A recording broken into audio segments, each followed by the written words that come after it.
In this short video, we will provide a basic overview of UW Profiles, the University of Washington's portal for institutional data visualizations. We will demonstrate the basic features of the portal and the dashboards, and show you how to get started. Let's begin. First, open a browser and type uwprofiles.uw.edu. You will have to sign in with your UW NetID and be sure that you're connected to UW's network. If you're working remotely, you will first have to connect to the UW network through a remote desktop connection or a VPN.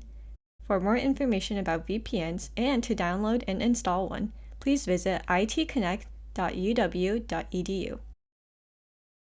When you first enter, you will be prompted with a pop-up that gives a brief description of the site and even includes resources like this video. After you close it, you can refer back to it by clicking the UW Profiles introduction box on the top left.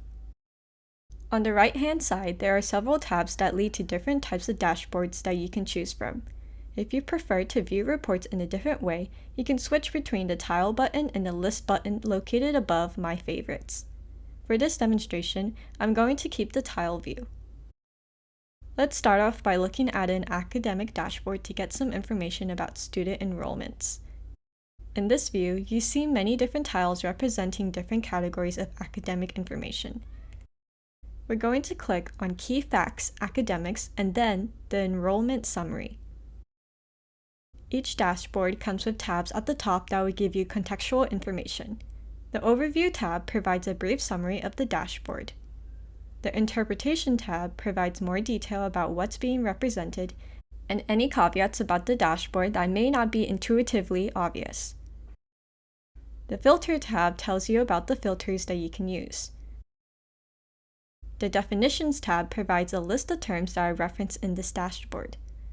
You can click on any of the terms and jump to the Knowledge Navigator.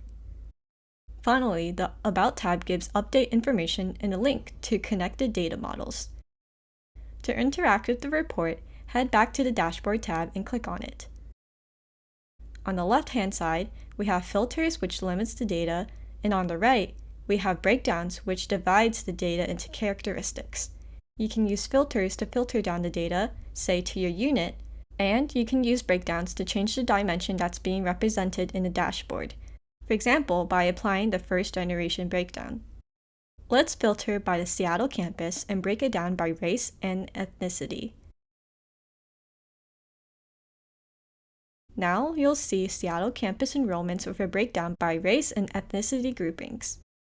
If you want to know more about this race-ethnicity breakdown, you can go to the Definitions tab and look for its term. To go back to the home page, click on the Home icon at the top. Now, let's look at the Data Models section. With proper permissions, you may download data models that we use to create dashboards. This allows any user with a Tableau desktop license to connect to the same institutional data models that we use to produce the UW Profiles dashboards. The idea is that if you like a UW profile dashboard, but maybe you just want to change the chart type or a filter, you can do that without having to build a query or your own Tableau data source. To download a data model and begin working on it, click on one of the boxes and then click on the Download button. The downloaded file will open up on the latest version of Tableau, which you can interact with. Access to the enterprise dashboards and data requires you to have an EDW data access role. If you don't have a data access role or if you're unsure, you can learn more about how to request a role on our website.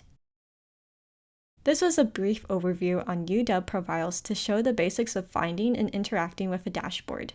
If you have any questions, feel free to contact help@uw.edu with UW Profiles in the subject line.